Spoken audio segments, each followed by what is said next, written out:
Hello, everyone. Yuval Teren is here, a communication coach and human analyst.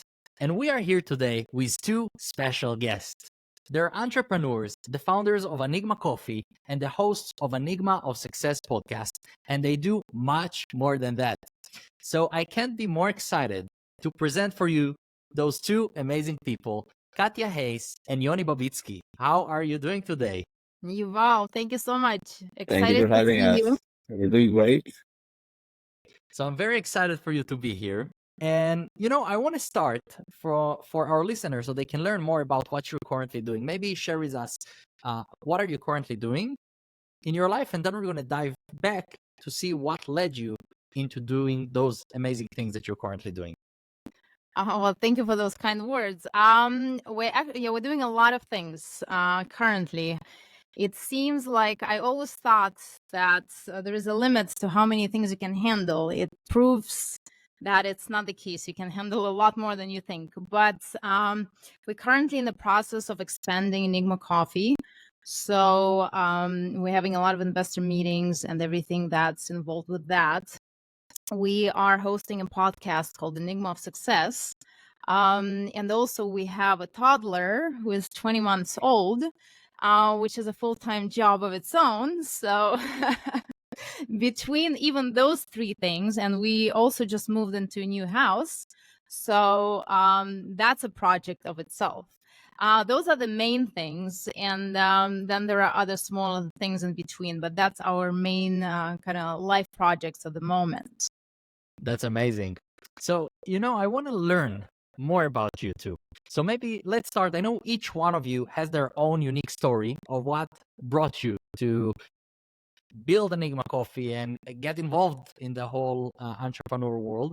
So maybe let's hear each one of your stories. So let's start with Katia. Maybe share what brought you into the US from the beginning, because you were not born in the US.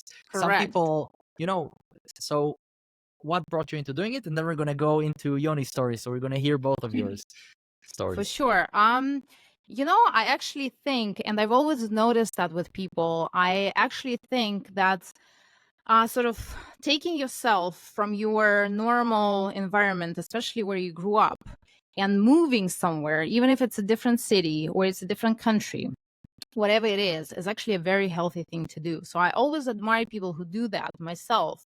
And I think that you actually achieve more by doing that, because you are in an unfamiliar environment and you feel like you need to do more than someone who, let's say, is born here, because you have to adapt and things like that. I've experienced it first when I moved to England as a teenager.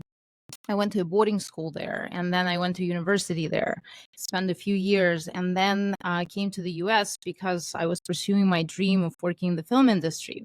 So I graduated from USC with a degree in producing in media and film, and then kind of worked in the film for a very long time, doing documentaries, working in production, acting, doing that whole thing. I still do, but I quickly realized that it's just not in my character to wait for things. It's destructive to just my way of being.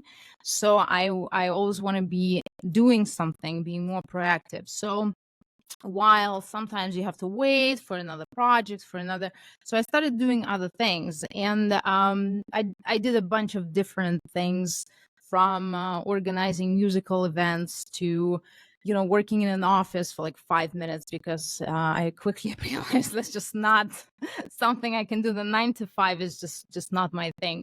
But many different things. I used to be a professional dancer also for a minute. But yeah, and then once Yoni and I got together, we at some point, I think pretty early on in the relationship, an idea came, which Yoni can actually describe better, of opening an escape room, which we did. And that was our first project together, which proved to be very successful, not just from the sort of financial point of view and just the company point of view, but also the fact that we worked together really well. And sometimes I know people say, well, it's, they don't recommend working with your significant other, or some people say we do recommend that. In any case, I recommend it if the relationship is good, because then the relationship is going to get better, and whatever you're doing is also going to benefit from that. So that's our experience, and that was our first project. And then again, I'll let Yoni describe it better, but later Enigma Coffee came, and same thing. Later Enigma of Success came, and same thing. So we constantly just doing it together, kind of complementing each other, because Yoni is better in some things, and then better in other things. And it's this process of recognizing who is better at what, and not letting the ego, which we kind of organically just didn't even think about. But I think sometimes for people it might be challenging, but you kind of have to allow the other person to do what they're best at, and you do what you're best at. I know, for example, that Yoni is not really good with organizing, but like blaming him for that is not going to get us anywhere. So I take those responsibilities upon myself, and he's better with other things. Like, he's amazing with communication and just putting things together, and so it's just working with a stronger aspects of your partner. It doesn't have to be your loved one. It can be just a business partner, but that's that I think is important. But pretty much that's been my journey. I'll let Yoni explain his. It's a great point that you mentioned, and it's a main thing that I like to research in this podcast: how our innate skills can be brought up to live more purposeful life, to discover what are the things that we do very good in those life, and actively using it to create the life that we want and achieve our goals. So and it's by amazing. the way, it's a that great is not point that you mentioned. Yeah, absolutely. And that is not to say that you kind of have to rest on what you're good at and not develop other skills. Because, for example, there were certain skills that I had to develop throughout the whole business journey that I'm actually good at, but I don't necessarily enjoy doing, as much. But sometimes you have to, and you have to develop the skills that might be harder for you at first. So but yes, for sure, you're absolutely right, recognizing your strengths and kind of leading with that. Absolutely. Definitely. That's amazing. We're always in a development, which is a great point.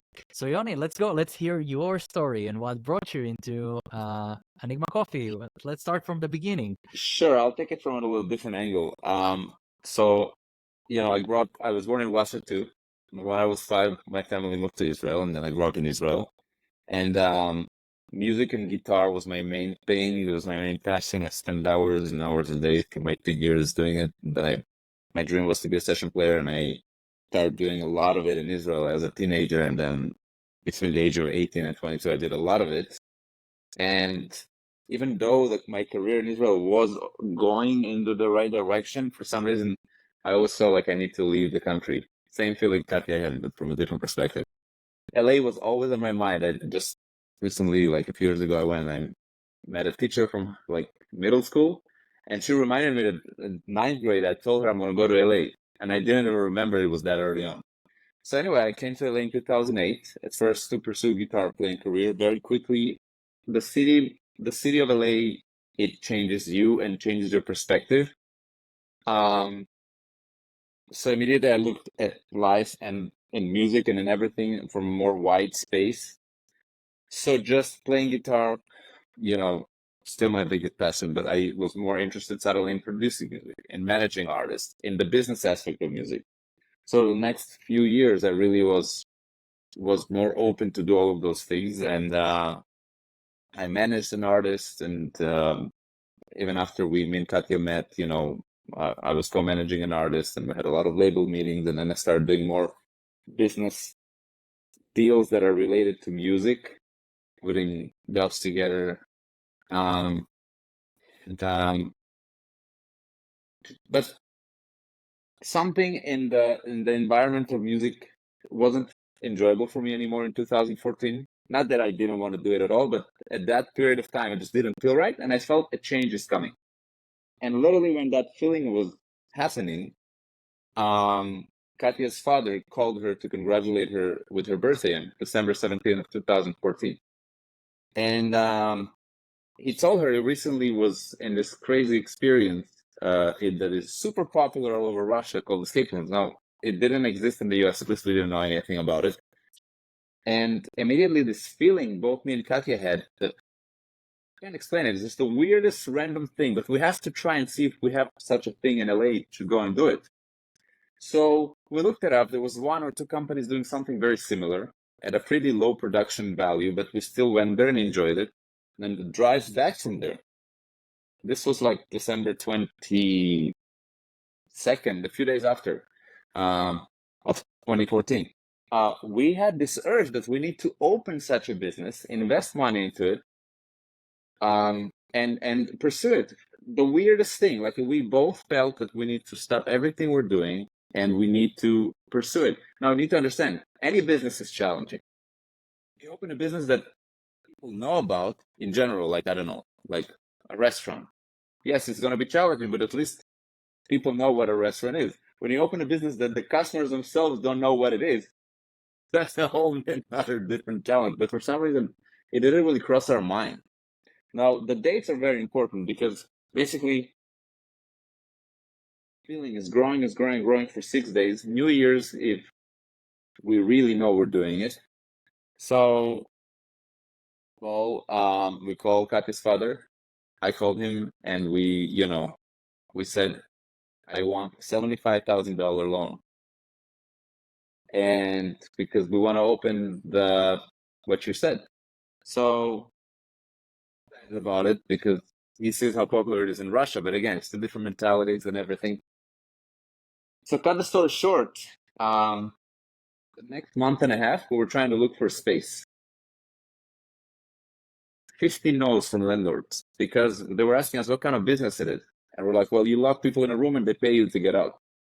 And they said, no, I don't know what it is. It just sounds bizarre to me. Eventually, after 1 month of us driving around like 10, 11 hours a day all over LA and looking at numbers and calling, we found a location. And now a new challenge. How do we build a room? How do we build escape rooms? How do you even look for people to do those things? What is their title? Prop builders, electric, you have magnet sensors, you have secret doors, you have things. How do you design the games? So this is the beginning of February. February 14, we got the keys. I'm not going to go into details at the moment, but March 5th, we basically finished building our first escape room. We mostly designed it ourselves and found the people to do it. March 13th, we had our first customers. Then there was silence for about the office. We would spend there 10 hours a day and no one would come. And someone gave us this advice before we started. They said, to do business, you need to have nerves of steel because it's very possible that you're going to invest all that energy and you open, and then there's going to be a period of time. Nothing happens. And it's very easy. The mind is going to push you to give up because the reality feels like, oh shit, it's not working. So, it's for us to go into the office and just spend time there. And because you're in the office and you have your computer, you start emailing people. So I emailed for about a few weeks and different type of bloggers and, magazines will write about entertainment. And funny enough, 2 weeks later, at about late March or mid-April, I don't remember exactly, a woman emails me back. She's like, I'm doing this article about this new concept called escape room. So as we were building the room, another 5 companies were doing it.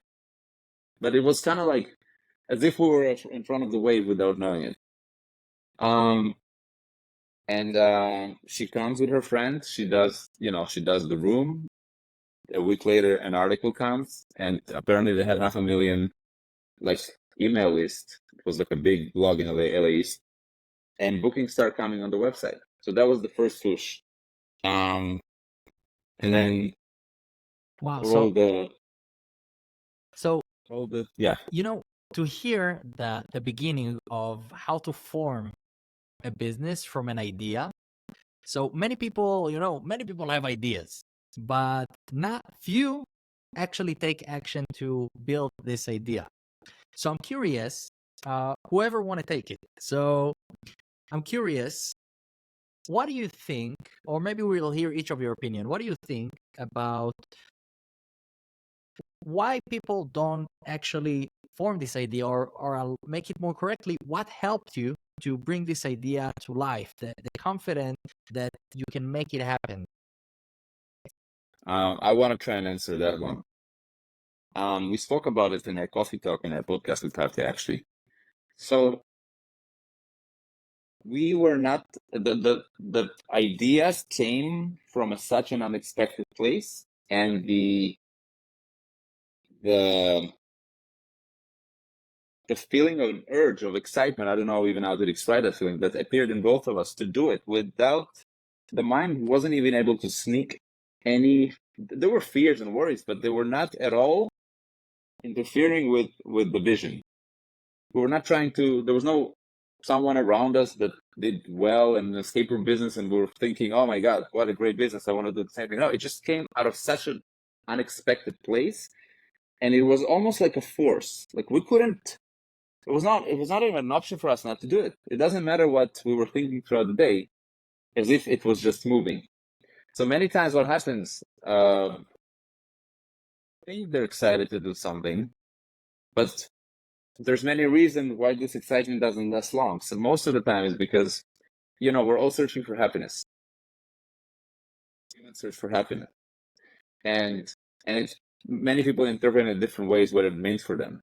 So sometimes when they see a very successful business from the side, someone's running it and they look happy, people think it happens so fast. They don't even, probably not consciously, but they subconsciously, they think I'm going to do the same business. I'm going to be as successful and I'm going to be happy as this guy. But that's not, I don't think there's enough power in it. An idea has to come from a true inspiration, and each and any one of us can get one. The problem is a lot of the times the question is, where is the real inspiration and where is that temporary excitement that can fade away? That's my answer. Back to Katia. No, I think you you're right on the hit the nail on the head with that, because I'll tell you what, before I used to say, yes, you have to have passion. And passion feels like something that you can, if not create, that enhance, like you can build yourself up, with passion. But I think what Yoni is completely right about, and I'm positive that's what it is with experience, is that it's a kind of magical thing, when something that you're really supposed to do comes into your life. The fear, the tiredness, the doubts, all that still exists, but it doesn't stop your process, If you have an idea and you're not doing it on some sort of level, and we can go on different levels, energetic, things you have to do in life, where you are in your mental state, whatever it is, we can discuss it in different ways.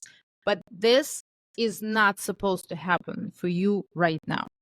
If whatever is stopping you, you might be blocking yourself in your head, or it's just not the right thing, not the right time, whatever.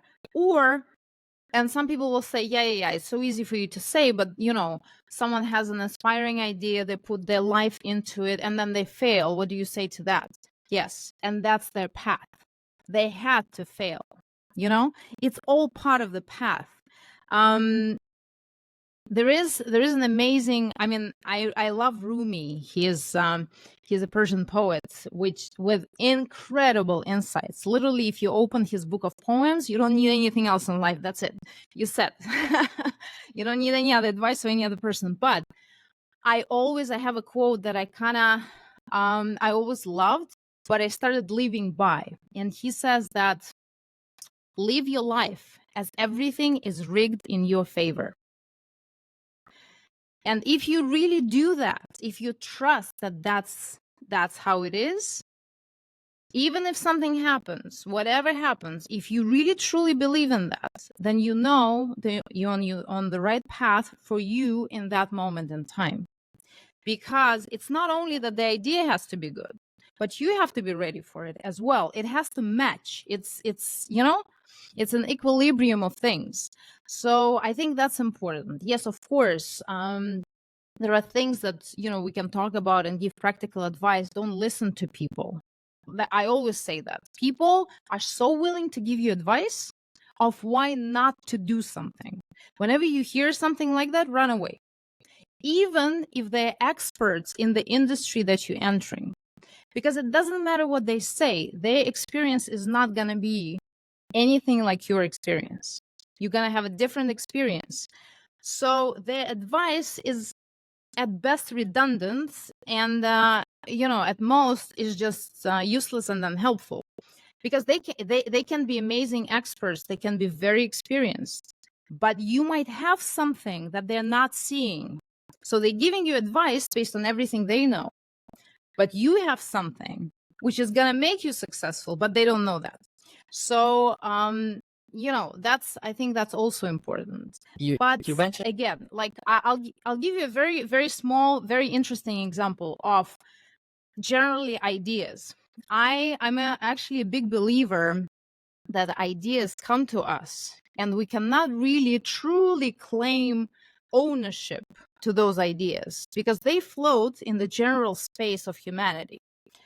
I can give you several examples of me having an idea that later someone else implemented and I didn't. What's funny enough that a few of those times we're driving in the car, we do a lot of road trips, and a lot of inspiring ideas come. And Katia tells me an idea for a startup or for a product that is completely doesn't exist.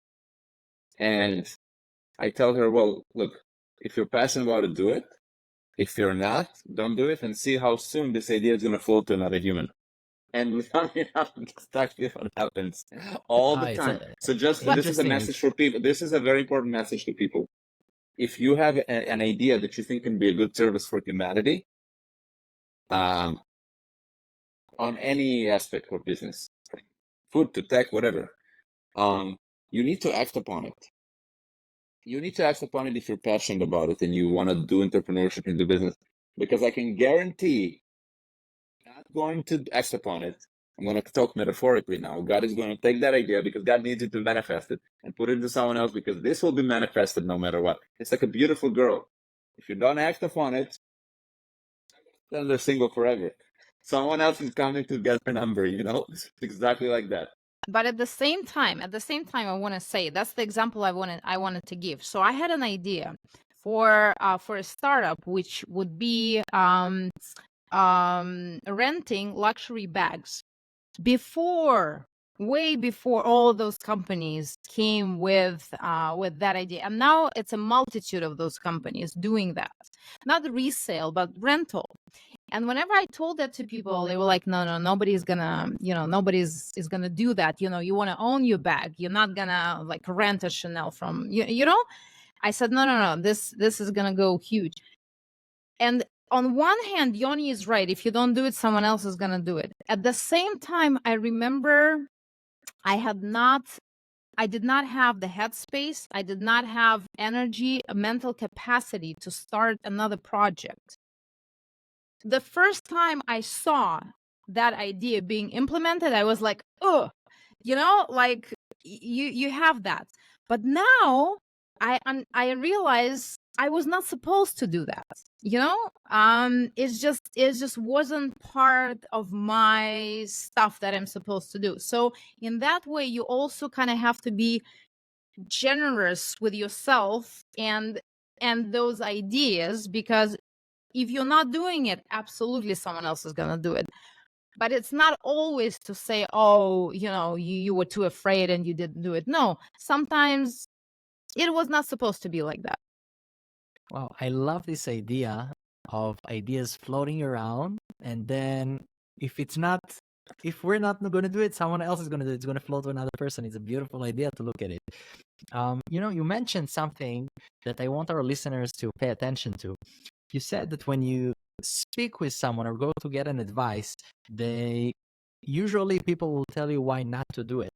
And us in our nature, usually it's why I should not do something. And I think it's important for us to change our question instead of why not into why yes, and also how can I do it? How can I make it happen? So because the quality of our questions, the quality of our language will, it's, in Hebrew there is evraka adabera, abracadabra. Abracadabra means evraka adabera, I will create as I speak. So we create as we speak. Our language creates something in the world, so it's important we choose it wisely. So, which is beautiful, something that you mentioned, and I wanted to make sure our listeners can pay attention to. So, I'm curious, Yoni, I'm jumping back to you. I have a question for Katia, just because I don't want to get out of the screen. Unrelated. Go for it. Ask the question. Unrelated. Did you speak to Michelle? Yes. Good. Yeah. All right. Yeah. What's your question? So let's dive. I want to hear a little bit from you. So you play music, you play guitar, you're an artist, and now you're doing something that connects to entrepreneur. And this question fits Katia too, because you're coming from the film industry world and acting, and you're doing something else right now. And you talked a lot about feeling. And sometimes we have feelings that we need to act by, and it's hard to explain. And it's going to take us a little bit to purposeful talk.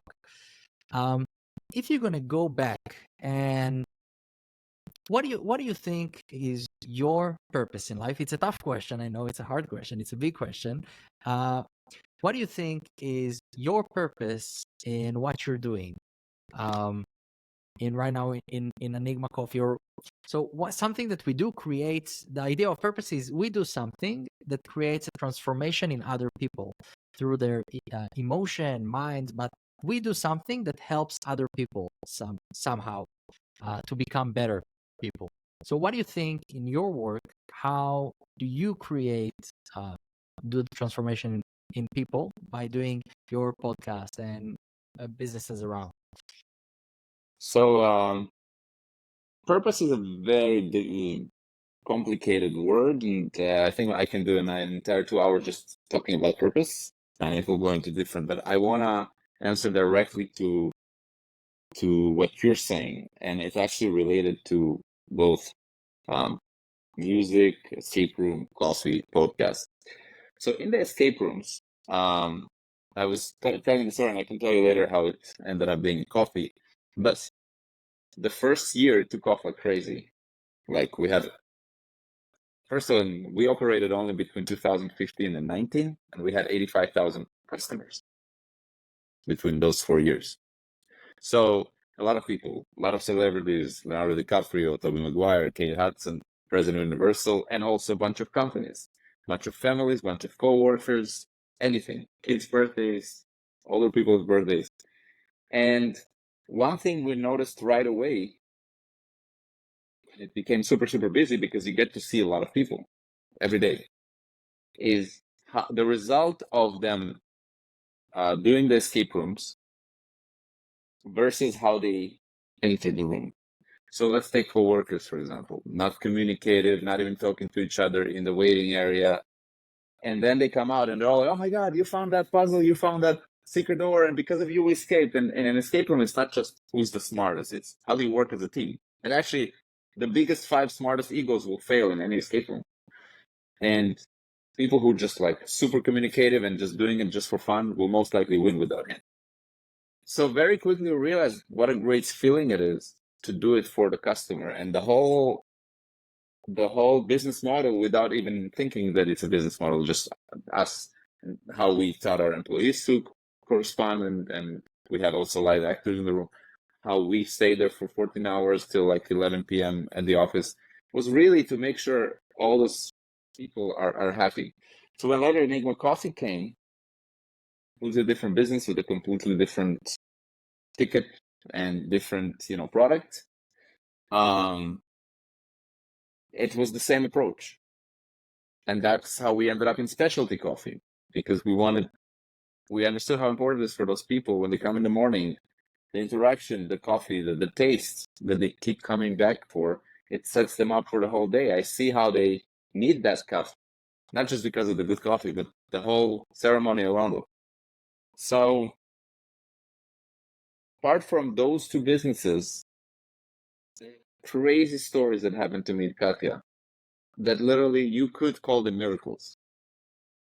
And for the longest time, we during pandemic specifically, we did a lot of road trips. So we drove all over the US in the car, sometimes 9-10 hours nonstop. And people ask us, "Oh my God, how do you do it?" Like, amazingly, we love talking and we have an opportunity to talk nonstop, beautiful view. And the most creative ideas come. I wish we put a camera in there because it would be like a great,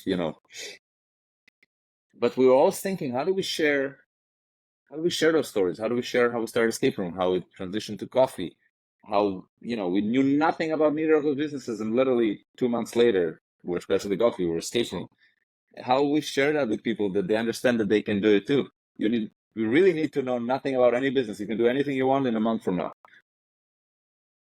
For the longest time, we're thinking that we should do interviews and we should interview people from different, aspects. We should talk to each other on camera. And, eventually about 2 years ago, we decided to launch entrepreneurs, and that's how Enigma of Success came to be. So the general theme, I think, is that when you realize that the product is more important than the ego, and why is the product more important than the ego? Because you're doing it for other people.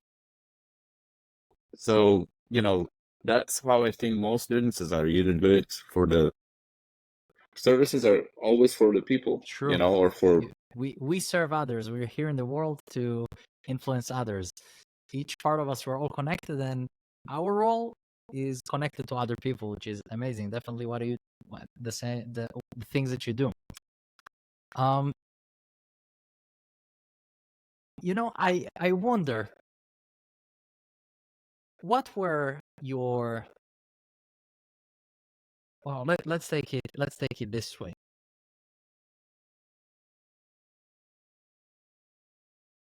Katia, I have a question for you.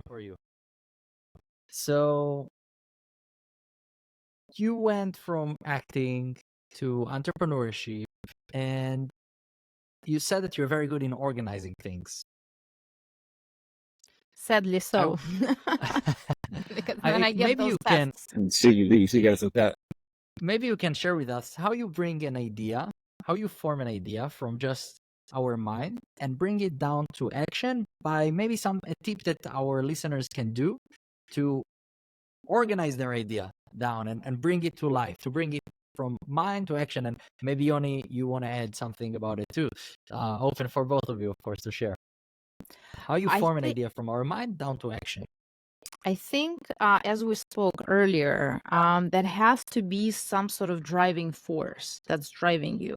I think in general in life, let's just for a second take it a little broader.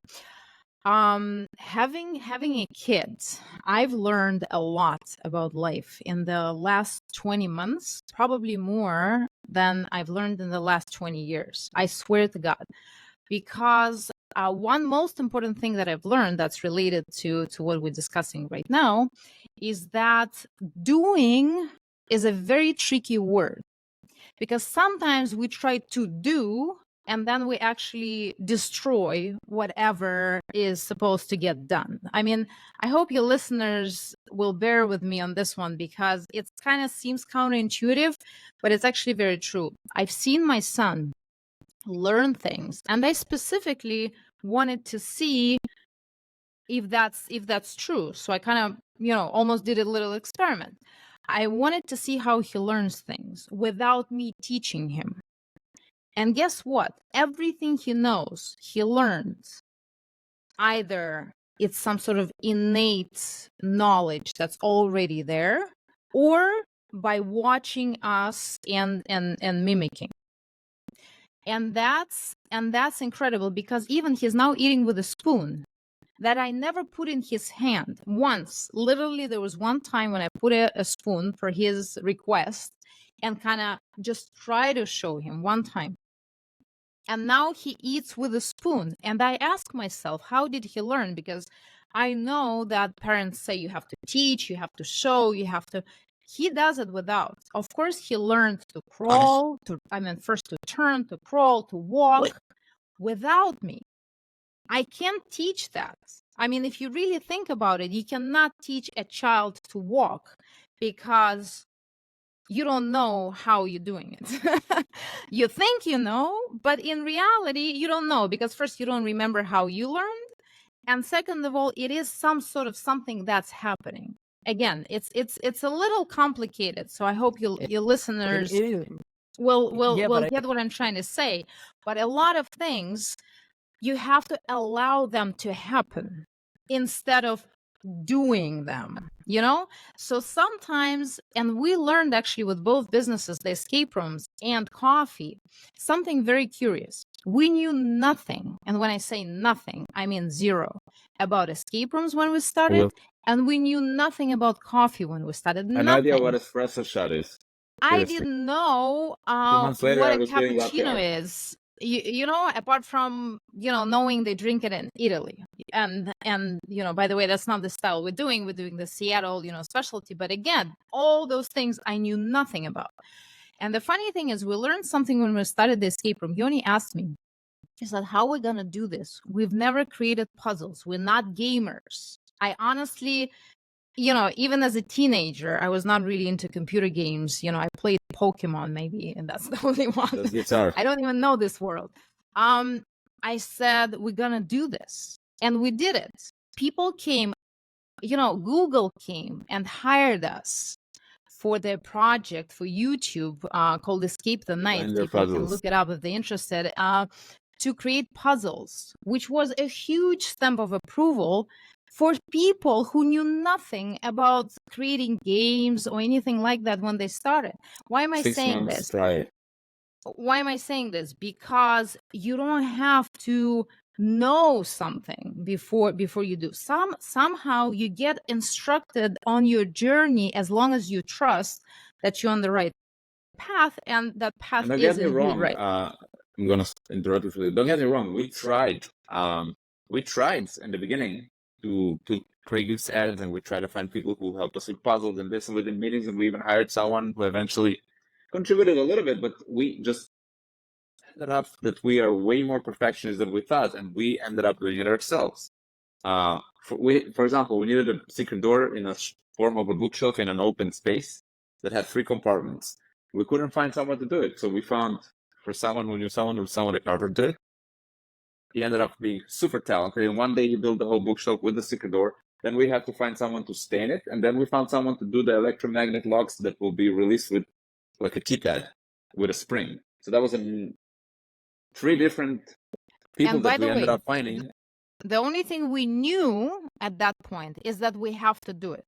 We need this secret door. That's the only thing we knew for sure. Everything else was non-existent, and things started coming. But there was some interesting. This. There was some interesting thing I want to just cut in. You can jump in also if you remember. I just remember details. There was an interesting detail that I don't know why during that period of time it was just so important to us. We had impossible deadline. When I say impossible, we got the keys on February 14th. Third, we had the room ready. Show you in that room technology, furniture, game design, props.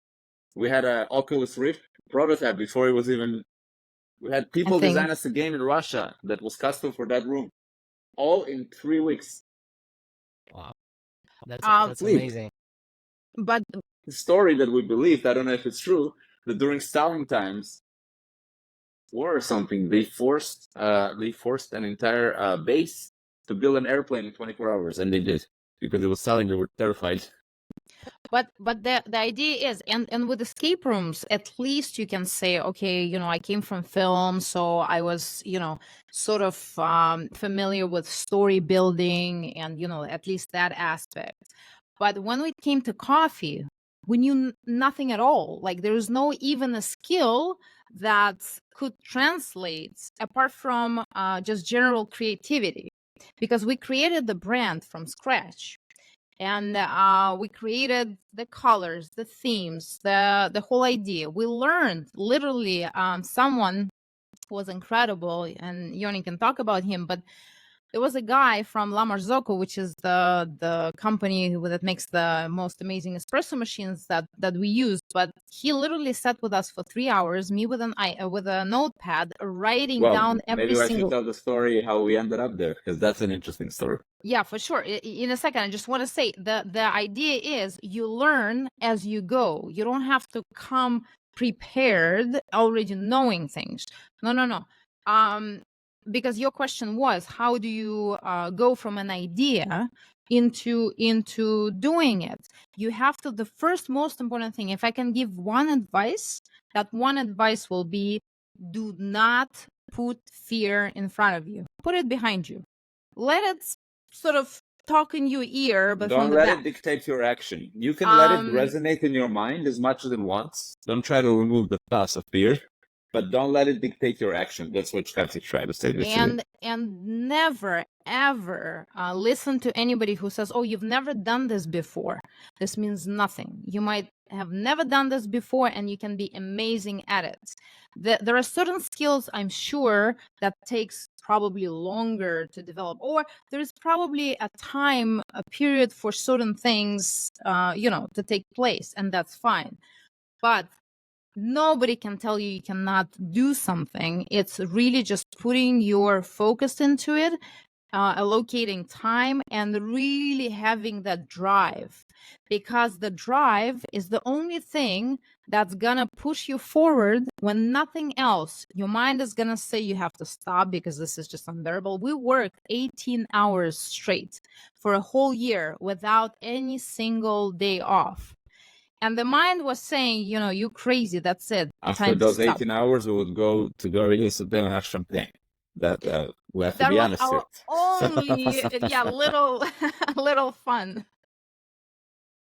You gotta celebrate.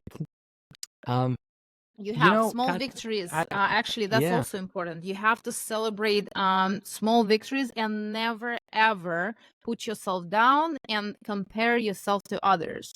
Because, of course, there is someone who has bigger thing, have done more, or whatever. Yuval, you have to understand something. We can, it's always good to take like a representation of 3 weeks time and see what happens. Those 3 weeks we were building the escape room, it's not that, it sounds like, oh my God, they work 18 hours a day. We had people that took money and disappeared. We have people who cried because they promised to do something to deliver, and 3 days before the deadline, and the most important thing that connects the whole electricity, he wasn't able to deliver. We had to find someone else, and in 3 days, we ended up trying. You don't sleep, and we ended up, you're there building at 3 p.m. Suddenly someone breaks from the roof into the building, like random stuff. So a lot of moments that you don't want to get out of bed. You wake up with the thoughts, oh my God. The thoughts tell you, oh my God, it's not succeeding, it's a failure, da da da da da da. And you still get up, and somehow, this is what Katia was saying, somehow things start to come together. It's not because you're bringing them together. As long as you're like kind of like the tool to go and see how it all comes together, and using your kind of physical entity to combine it, if it makes sense. And by the way, I want to say it is very helpful to have someone there who can lift you up, because we lifted each other up. When I was down, Yoni lifted me up. When he was down, I lifted him up. He was the one when we opened the escape rooms. Nobody came, by the way, for 2 weeks. Crickets. I think it was like a month. Yeah. And we were sitting in the office, and they said there's no point going to the office. He said, no, we have to go. We have to go and do something. So he proactively was, writing to those bloggers, doing things, not knowing if anything is going to come out of it, and yet it did. I used to go to the coffee shop. There used to be like a different coffee shop around the neighborhood. And I used to go there and try to convince people to come for free, just that they can leave a CEO review or something. And I used to tell people, most of them didn't want to come because they were asked, well, what are we going to do? It's like, I'm going to lock you in a room and you're going to try to escape. And they're like, no, thank you. That's the way to do it, though. That's the way of making something happen. Have the faith that you believe in what you did, and keep on pushing it and keep on creating until it works. You have to It's have not giving up. guts. You have to have guts, but also you cannot be afraid of people's reaction, and you cannot be afraid of no, because and that was a tough pill for me to swallow, because just in general it was harder for me to kind of like to accept criticism, and just general getting a no, which I've learned and sort of flip that whole concept around, because getting a no is actually a very good thing, because you learn a ton when you get a no.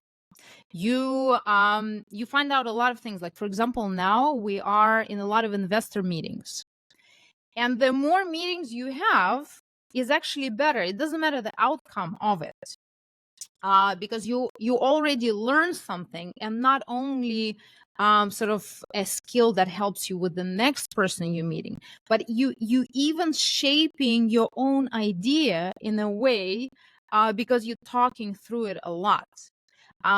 Preparation, actually, and of course for different business, different skills matter more than others, but preparation is one thing that Yoni knows a lot about, with practicing guitar 24 hours a day at some parts of his life. But it is a big thing that can get you far, because what that's gonna give you, it's gonna give you a lot of confidence. Because if you know something so well that they can wake you up, and you just doing it, it gives you a ton of confidence. I want to put the spotlight on two things that was mentioned. So before, first one is Katia, one is Yoni. So Katia, you said earlier that we don't need to learn to do something. We just gotta do it. As your kid, your son is learning how to eat with a spoon. So we know how to do things. We have it. We just need to make things happen. We don't need to learn everything. Some things we just have it in us. We just gotta let it out. So it's something that we should remember. And hearing also from Yoni's side of sending, emails, to writing to the bloggers, and actively promoting and letting people hear about the business, it's something that I think many people miss out. They do something and then they wait for something to happen, magic to happen. But the magic happens when we take action, and Yoni is taking Magic happens when you take constant action. actions. For sure. Yes, and constantly taking action and sending messages and going there and promote it. That's where the magic happens. That's where you make 100%. something work. So it's an amazing thing that I want people to pay attention to and remember that you did, they can take for themselves. So we talked about many things today. You shared so many insights. If let's start from we started from Katia, so now let's do Yoni and then Katia. So if you could give us and all of our listeners a message or something that, if they would have need to remember one thing from our conversation here, or one thing in life that would help them improve themselves, what would it be? So I've been through a lot in life and a lot of transformations. One thing I said earlier is that you need to differentiate an inspiring thought to a thought that is excitement based on ego. For me, it's very easy to differentiate. Both come to me still.